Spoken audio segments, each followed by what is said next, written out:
Egeo, a casa de 7 mil milhões de pessoas, o planeta azul. Palco de acontecimentos geológicos marcantes, um planeta inicialmente inóspito que a água reinventou. Moldado por paisagens únicas de elevada beleza, resultado da geodiversidade. Quer conhecer algumas das histórias que a Terra tem para nos contar? Estamos num centro comercial, aquilo que poderíamos chamar facilmente uma catedral do status quo da sociedade atual e que, aparentemente, não terá nada a ver com a temática das geociências ao serviço da sociedade. Contudo, se nós olharmos com atenção à nossa volta, podemos dizer que tudo isto é geologia. Veja como as geociências estão presentes no nosso dia-a-dia, no chão que pisamos, na energia de que dependemos, nos minerais que embelezam as joias ou que dão vida às tecnologias que nos rodeiam.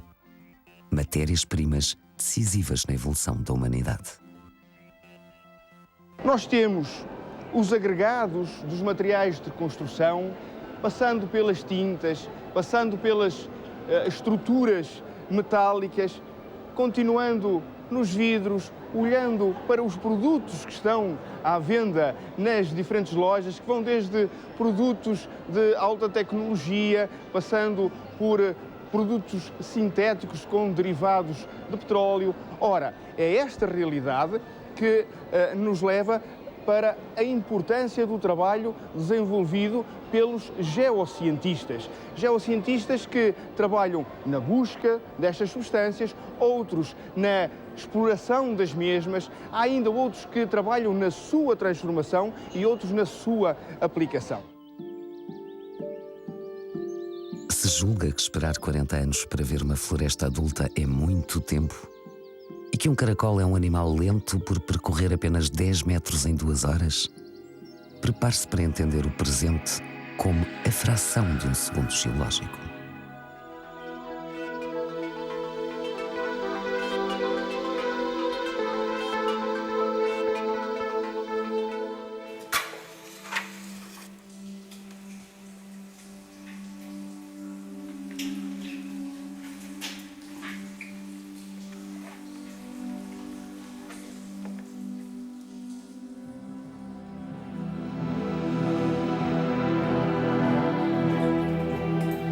À luz da geologia, o interior da Terra é um enigma que aos poucos começa a ser desvendado.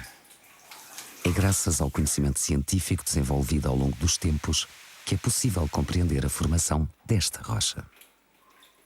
Nestas galerias subterrâneas encontram-se fragmentos de um livro de histórias escritas na pedra, redigidas a cada segundo e ao longo de milhões de anos.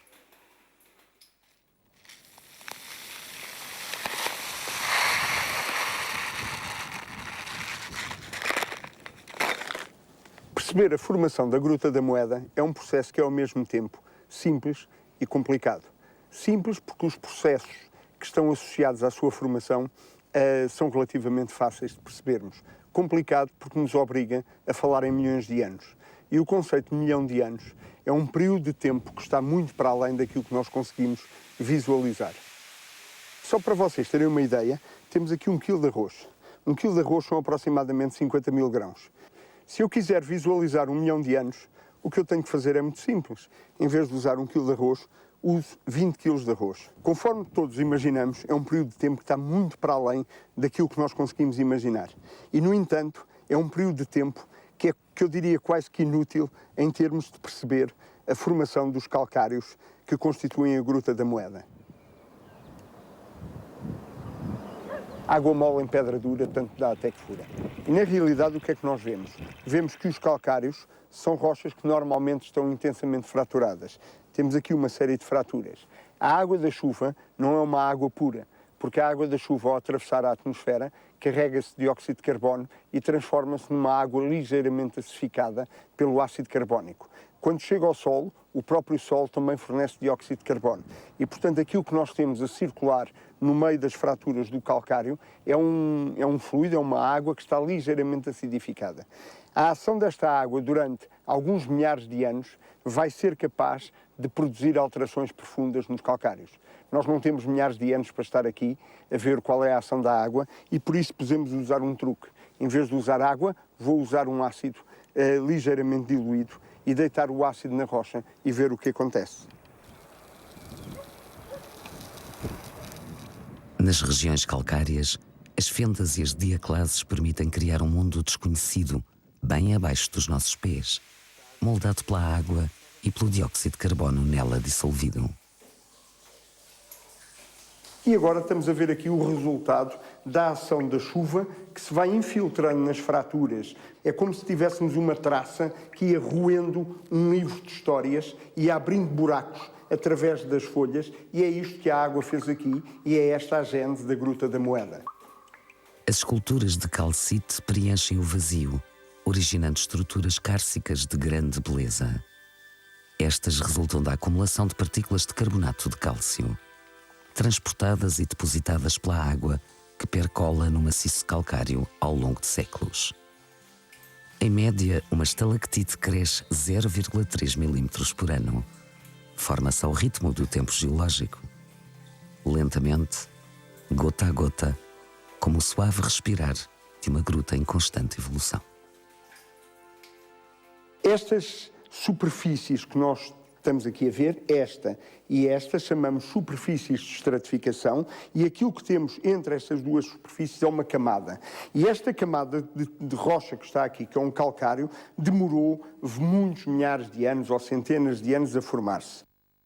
Estamos a caminhar do passado para a atualidade à medida que eu me desloco das camadas de baixo para as camadas de cima. Mas se eu imaginasse que estava a 2 ou 3 mil quilos de arroz, a primeira surpresa é que eu deixava de estar no interior de uma gruta e passava a estar num mar que era um proto-atlântico, chamamos assim, era o começo do Oceano Atlântico a abrir, e a primeira coisa que eu tinha que saber nadar para estar lá era um mar de águas calmas, era um mar de águas quentes, e era de águas quentes porque são essas as condições para eu depositar os calcários. Entre Rio Maior, Tomar e Leiria, ergue-se uma cadeia montanhosa com 800 km² e 160 milhões de anos. Um maciço calcário extremanho. Uma área protegida, enriquecida por registros fósseis, como as pegadas de dinossauros, e com mais de 1500 grutas e algares inventariados. Imponente maciço montanhoso, corresponde à maior extensão de rochas carbonatadas do Jurássico Médio no território nacional. Região classificada como Parque Natural das Serras da Eira e Candeeiros em 1979, oferece-nos oportunidades para criar iniciativas de desenvolvimento sustentável e para vislumbrar cenários inesquecíveis. Esta morfologia decorre essencialmente de dois processos. Um processo de geodinâmica interna, portanto, a fraturação intensa que evolui aqui neste local, e dois processos de geodinâmica externa, nomeadamente a erosão fluvial e o processo de infiltração e dissolução da rocha. Estes dois processos combinados provocam o desmonte regressivo das arribas, o abatimento das camadas calcárias e a formação desta geomorfologia.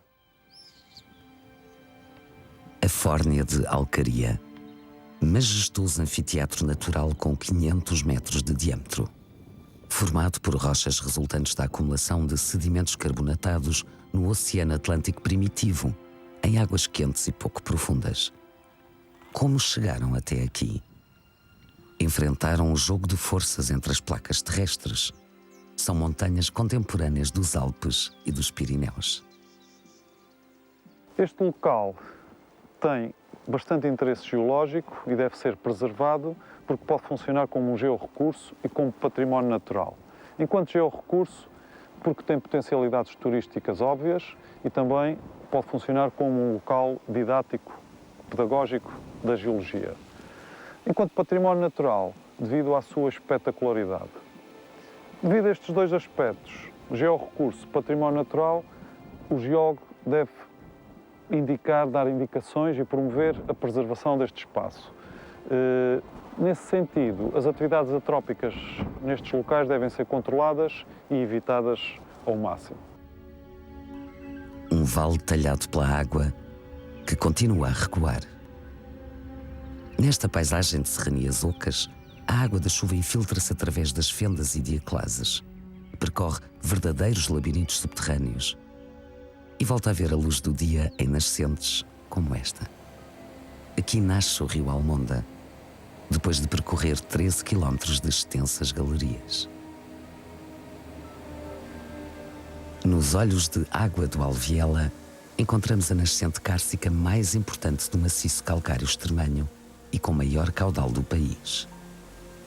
Desde finais do século XIX, que foi uma das fontes de abastecimento público da região de Lisboa. Todo este maciço constitui um grande reservatório de águas subterrâneas. Nesse sentido, ele é designado como o sistema aquífero do maciço calcário extremanho. Há uma circulação mais próxima da superfície, que é uma circulação hídrica bastante rápida. Logo, o tempo de residência da água no interior da rocha é um tempo bastante reduzido. Quando encontra um degrau topográfico ou alguma estrutura que funcione como uma barreira hidrogeológica, por exemplo, uma fratura, essa circulação vai dar origem a nascentes com grande caudal, como é o caso aqui da nascente dos olhos de água do Alviela, onde estamos presentemente. A bacia de alimentação desta exsurgência estende-se por 180 km². No inverno e em pico de cheia, a nascente do rio Alviela chega a debitar 17.000 litros de água por segundo, o equivalente a 1,5 milhão de metros cúbicos de água, ou seja, o suficiente para encher 3 milhões de pipas por dia. Para além deste sistema de circulação mais próximo da superfície e mais rápido, há um sistema de circulação bem mais profundo, portanto, águas que atingem níveis muito mais profundos dentro do maciço carbonatado, e esta circulação mais profunda permite um tempo de residência da água muito maior, em que a água subterrânea vai atingir níveis da rocha mais quentes, daí que o tempo de residência da água seja maior e a interação água-rocha também seja muito mais eficiente. Tal como acontece no sistema aquífero Caldas da Rainha Nazaré. Águas sulfurosas brotam no hospital termal mais antigo do mundo. Nasce a uma temperatura de 33 graus Celsius em resultado de uma longa jornada pelo reservatório subterrâneo. Durante o seu tempo de residência e percurso no interior do maciço rochoso, adquirem propriedades físico-químicas características desta envolvente geológica. A água que hoje aqui emerge terá sido a água da chuva há cerca de 500 anos. Esta ter-se-á infiltrado no final do século XV, altura em que a rainha Dona Leonor descobriu os benefícios deste remédio natural que fumegava e brotava do interior da terra. Nós temos aqui a emergência de uma água minerotermal. Essas águas minerotermais e as águas apenas minerais constituem excelentes georrecursos porque têm aplicações, podemos dizer, a 4 níveis diferentes. O primeiro nível, obviamente, e como acontece aqui neste caso concreto, é que temos uma água que é excelente para fazer tratamentos medicinais, portanto, terapêuticos. Estas águas, em certos casos, são excelentes também para serem engarrafadas e serem comercializadas. Estes pontos podem ser considerados georrecursos também a outros 2 níveis. Um é o nível de produção de energia geotérmica, no caso específico das águas minerotermais, produção de energia geotérmica e, indiretamente, energia elétrica. Outro aspecto é funcionarem como locais com interesse turístico. Recursos hidrotermais que proporcionam saúde e bem-estar. Estas águas em particular são ricas em magnésio, flúor e cloreto de sódio. Apresentam um forte odor e são utilizadas para combater a osteoporose e doenças reumáticas. Faço vários tratamentos, a banheira é um deles e tem-me dado muito bem. Ultimamente tenho tido menos dores e até estou a pensar fazer 2 vezes por ano estes mesmos tratamentos.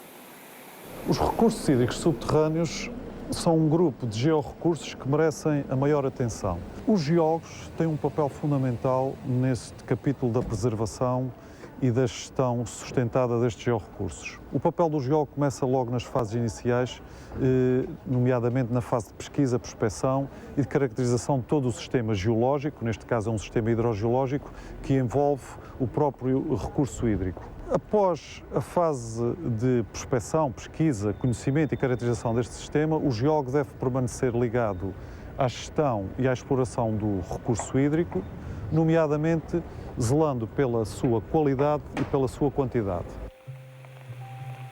Imaginemos agora que a água que cai na elevação rochosa tende a reduzir-se perante um cenário de variabilidade climática e que os rios subterrâneos continuam vulneráveis à contaminação provocada pelas atividades humanas. Nas entranhas deste maciço existe um depósito de água doce com 767 km². É o aquífero cárcico mais produtivo do país. Um segredo bem guardado numa paisagem desenhada pela hidrogeologia.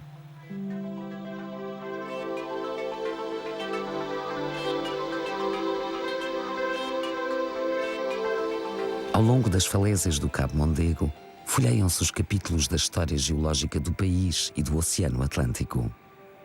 Maria Helena Henriques foi uma das principais impulsionadoras da classificação deste monumento natural, integrado na rede de áreas protegidas desde 2008. Uma conquista em nome da ciência que, a inícios dos anos 90, motivou o fim da atividade extrativa a norte da estância balnear da Figueira da Foz, após um processo de grande sensibilização e discussão política que envolveu toda a sociedade. Era necessário salvaguardar, resguardar o enorme potencial científico que ainda existe para que sucessivas gerações de investigadores das geociências pudessem continuar o seu trabalho. Em simultâneo, o local é extraordinariamente didático e, portanto, é um laboratório ao ar livre que muitos milhares de estudantes de todos os níveis do ensino podem utilizar. A única coisa que eu lamento, passado 14 anos de luta pela classificação deste local, a única coisa que eu lamento é que hoje não corre riscos de destruição, mas está visivelmente abandonado. Um livro de pedra que preserva a memória de fenómenos geológicos que nos levam a recuar no tempo cerca de 180 milhões de anos. No entanto, passa despercebido sem a ajuda de um especialista. Nós temos aqui nesta série imensa de camadas representado um intervalo de tempo geológico de uma forma excepcional, que é em sucessão, acessível e fossilífero. Temos aqui o tempo dos dinossauros, parte do intervalo jurássico, do período jurássico, embora aquilo que aqui esteja representado não sejam os habitats em que viviam os dinossauros, que eram habitats terrestres, mas sobretudo os habitats marinhos de outros seres contemporâneos dos dinossauros. Neste local em concreto, aquilo que nós temos aqui representado é exatamente o limite inferior do andar batoniano, que é um intervalo de tempo, uma subdivisão do Jurássico. E nós podemos determinar com rigor qual é o intervalo de tempo que aqui temos, porque encontramos fósseis característicos dessa idade, que são as amonites. Animais marinhos extintos no final do período Cretácico, há 65 milhões de anos. Os vestígios ficaram preservados nas rochas até aos dias de hoje. Estes cefalópodes pré-históricos possuíam uma concha espiral e são parentes evolutivos dos polvos e lulas que habitam os mares atuais. No Cabo Mondego, preservam-se as primeiras pegadas de dinossauro descobertas no país. Uma radiografia de pedra que segue o rastro de répteis que vaguearam neste planeta há cerca de 170 milhões de anos. Também no futuro, as marcas do presente contarão capítulos da história da humanidade. A paisagem transporta-nos agora até ao Jurássico Superior e registra climas de há 160 milhões de anos. Aquilo que nós encontramos aqui, se repararem, é uma sucessão de argilitos, portanto de lama, e de repente uma acumulação, uma concentração extraordinariamente elevada de restos de conchas de organismos. Isto é típico este tipo de depósitos ocorre na sequência, por exemplo, de fenómenos de tempestade, em que a força da água é tão grande que acumula grande quantidade de restos esqueléticos. No Departamento de Ciências da Terra da Universidade de Coimbra, Maria Helena Henriques e Menachem Grégory procuram desvendar a informação contida nos fósseis. Nós, na Comissão Nacional da Unesco, principalmente no setor da ciência, temos por preocupação aproximar as ciências da sociedade em geral. Portanto, tentamos sempre que o conhecimento que o cientista detém, seja ele um geocientista, e aqui com particular enfoque a um geólogo, que ele consiga comunicar, consiga transmitir o seu conhecimento, exatamente como promovendo concursos escolares, muitas vezes com base em livros, eles próprios escritos por cientistas, cientistas de diversas áreas, quer sejam da área de farmácia ou de geologia ou outra, mas que consigam desmontar esse conhecimento científico, tornando-o acessível aos mais jovens, para que eles então comecem a perceber um pouco mais que, para além dos problemas que enfrentamos, sem dúvida, temos que compreender sobretudo as causas. Estamos a celebrar a década da biodiversidade, a década da educação para o desenvolvimento sustentável, e são tudo grandes chapéus que as Nações Unidas criam, no fundo só com um pretexto para nós falarmos destes assuntos. A ciência é fundamental, mas desde que esteja ao serviço da sociedade.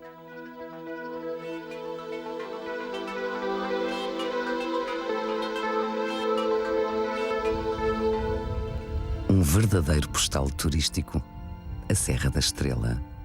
Montanha emblemática que nos leva aos 2000 metros de altitude, o ponto continental mais alto. No inverno veste-se de branco e é procurada para a prática de ski ou simples contemplação. Mas e se lhe dissermos que está sobre uma rocha que se formou a 6 km de profundidade e que resultou do arrefecimento de um magma? Só há cerca de 70 milhões de anos é que movimentos compressivos provocados pela colisão da África e do continente euroasiático levaram ao soerguimento da Península Ibérica. Formaram-se então blocos mais soerguidos, nomeadamente o bloco da Serra da Estrela ou o bloco da Peneda Gerês. Aqui, como se sabe, encontra-se o ponto mais elevado de Portugal continental, com cerca de 2000 metros de altitude. A paisagem que se destaca no Val do Zézer é ainda mais recente. Formou-se quando o clima da Terra conheceu uma alteração bastante acentuada. Um arrefecimento da temperatura média global entre os 4 e os 8 graus Celsius. É um troço retilíneo com cerca de 13 km de extensão que se encaixa numa falha geológica conhecida por Falha da Vilariça. Há 2,5 milhões de anos, poderíamos supor ter um vale do tipo fluvial, tipicamente em V, e, posteriormente, com o abaixamento das temperaturas, os gelos que se acumulavam no topo da serra começaram a alimentar este vale fluvial.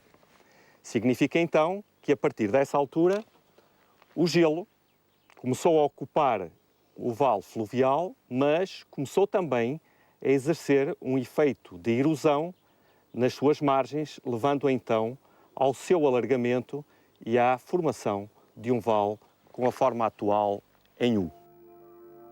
Forma que nos leva a imaginar a forte dinâmica do glaciar, escavada pelo peso e movimento do gelo para jusante. Deslizamento que demorou cerca de 8000 anos e que faz deste local um dos 10 geossítios que podemos encontrar na Serra da Estrela.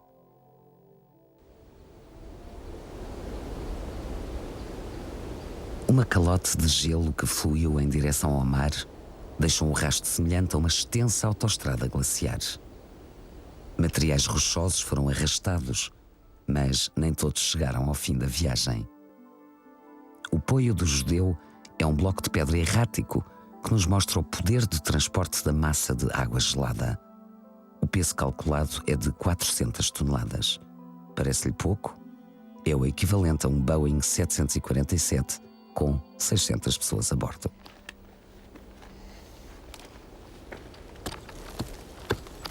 Estamos na Lagoa Seca, um patamar suspenso na margem direita do Vale Glaciar do Zezer. O peso do gelo provocou a compressão dos sedimentos que aqui observamos, conhecidos como um til subglaciário, que ficaram então pressionados entre o substrato rochoso e a calote gelada. Estas evidências são fundamentais para entender a extensão da glaciação nas serras de Portugal. Será que estamos a viver um aquecimento global? Ou, pelo contrário, estamos a entrar numa nova idade do gelo? Quem tem ao seu serviço uma ciência com o relógio geológico pode dar respostas com dimensão e alcance distintos das fornecidas pela meteorologia. A última fase glaciar ocorreu entre os 100 mil e os 12 mil anos. Desde há 12 mil anos, 10 mil anos, entramos numa fase conhecida por fase interglaciar. Ou seja, temos agora condições de clima mais temperadas. Seguindo o ritmo quaternário de alternância de fases glaciárias e fases interglaciárias a cada 100 mil anos, aproximadamente, seria suposto que estamos agora no início de uma fase interglaciária.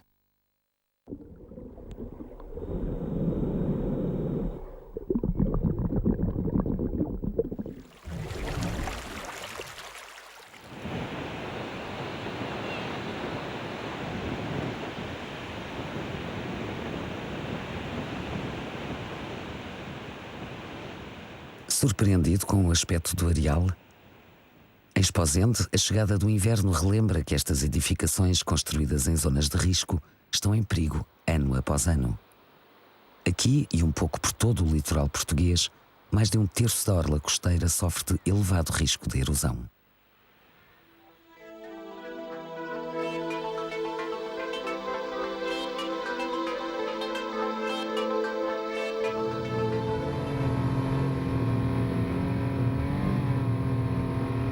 Estamos mesmo precisamente em cima de Espinho Antigo, em que o largo de Nossa Senhora da Ajuda e a antiga igreja de Espinho, que foi destruída pelas ondas do mar, estamos precisamente no sítio desse largo e dessa igreja. Assim era a antiga localidade de Espinho até 1869, data que marca os primeiros relatos sobre erosão costeira acentuada por violentos temporais. Um núcleo urbano que foi submerso pela fúria das ondas e que dá forma ao ditado popular: querelas e mar, de longe deves olhar. Esta chaminé pertencia à fábrica Brandão Gomes, à fábrica de conservas, e era aquela parte de cozedura da sardinha e do outro peixe que foi destruída pelas respectivas invasões do mar durante um século.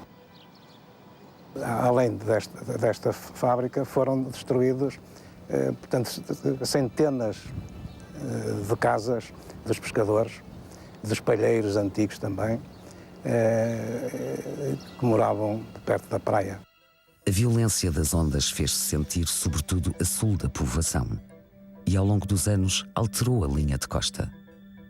Motivo para se ensaiarem no princípio do século as primeiras estruturas modernas de defesa costeira do país.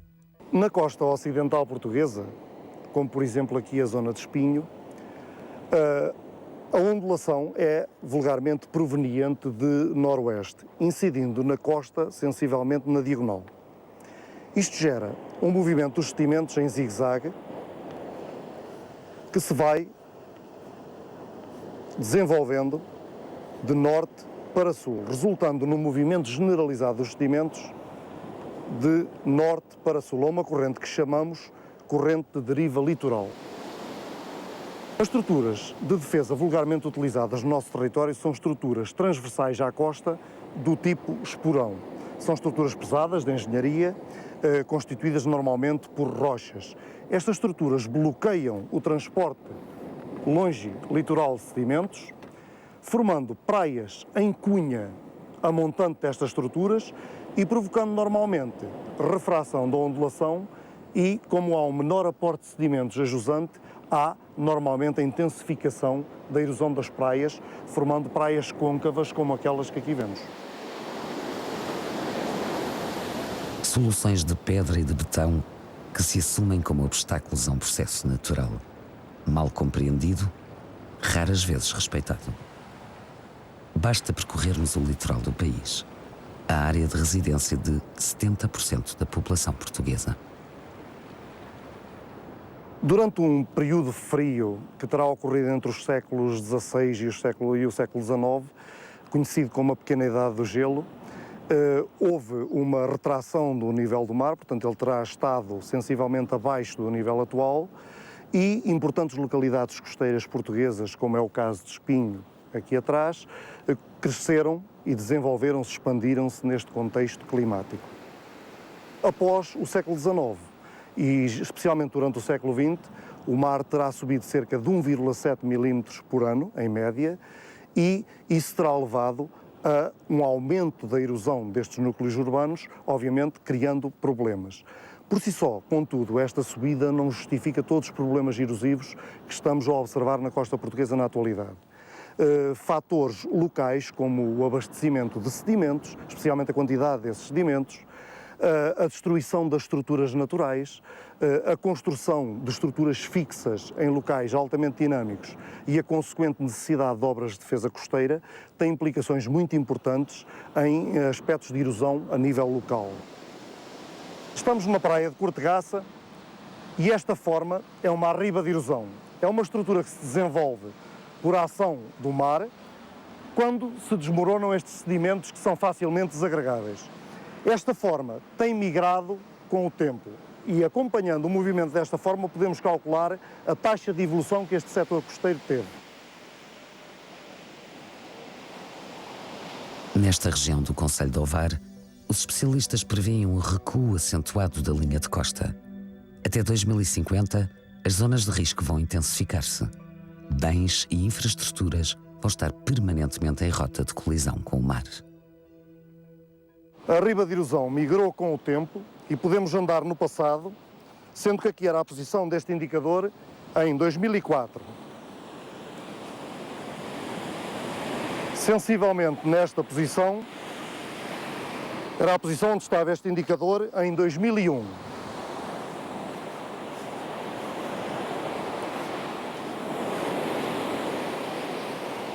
Sensivelmente neste ponto aqui, era a posição do indicador em 1995. Em 1990 e nos anos anteriores o indicador já estaria onde hoje temos o mar. Uma paisagem vendida pelo turismo balnear, um recurso estratégico para Portugal, que corre o risco de modificar-se e, em alguns casos, desaparecer. Os cenários climáticos apontam para uma subida do nível do mar até 2100 de cerca de 18 a 59 centímetros, consoante os cenários sejam menos ou mais gravosos em termos de alterações climáticas. Embora se tratem de cenários, e devemos ter em conta que são cenários, eles ajudam-nos a perspectivar o que pode acontecer no futuro ao litoral português, transformando-se num litoral completamente rochoso e muito artificializado, como, por exemplo, temos aqui atrás na região de Cortegaça e de Esmoriz. A erosão costeira. Um episódio inacabado neste país com 50% de fronteira na costa, em que a segurança dos núcleos urbanos do litoral é posta em causa pela força das correntes e da ondulação. Em termos de gestão integrada das zonas costeiras, As formas de proteger o litoral ou de nós nos adaptarmos às alterações climáticas, de certa forma já estão bem preconizadas na lei, desde que esta seja cumprida. De uma forma geral, a haver necessidade de novas edificações, estas devem ser feitas junto aos núcleos urbanos já existentes e especialmente em zonas que não constituam risco. Devem ser construídos instrumentos tais como cartas de risco que possam representar instrumentos ativos de gestão costeira, face ao conhecimento atual que se tem da dinâmica destas zonas.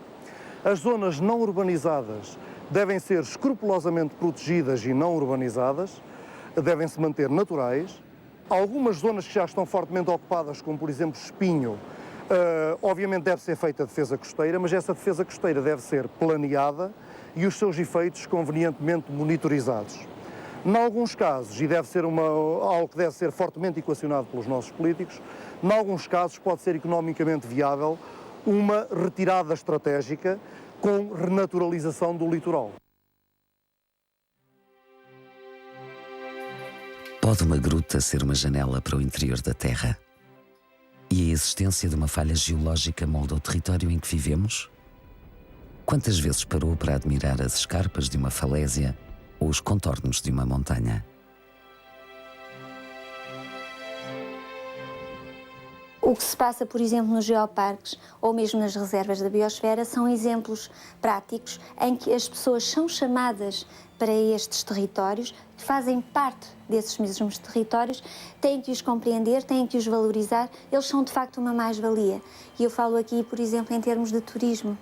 Portanto, são nichos, de qualquer modo, mas quando a pessoa percebe que ali há um determinado fóssil que até é raro, só existe nesta parte da península, ou existe um outro registro numa rocha que também só aqui existe, isso cria um certo orgulho, um certo prazer.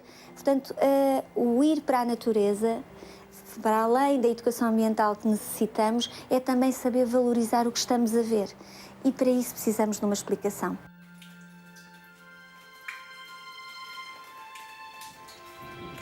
O geólogo. É ele que nos ajuda a desvendar os mistérios do planeta azul. Um contador de geohistórias que tem heróis e vilões nas mais altas montanhas ou profundezas do mar.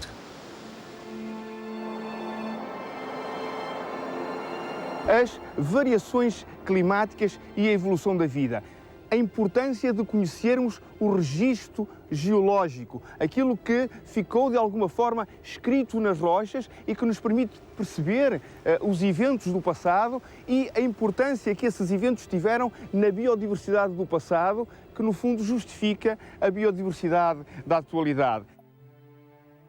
Depois, a hidrogeologia, as geociências do ciclo da água. Na margem esquerda daquele que é o maior rio da Península Ibérica, nós podemos perceber bem a importância da água, não só como veículo de transporte, mas, acima de tudo, para dar de beber a um planeta com sede.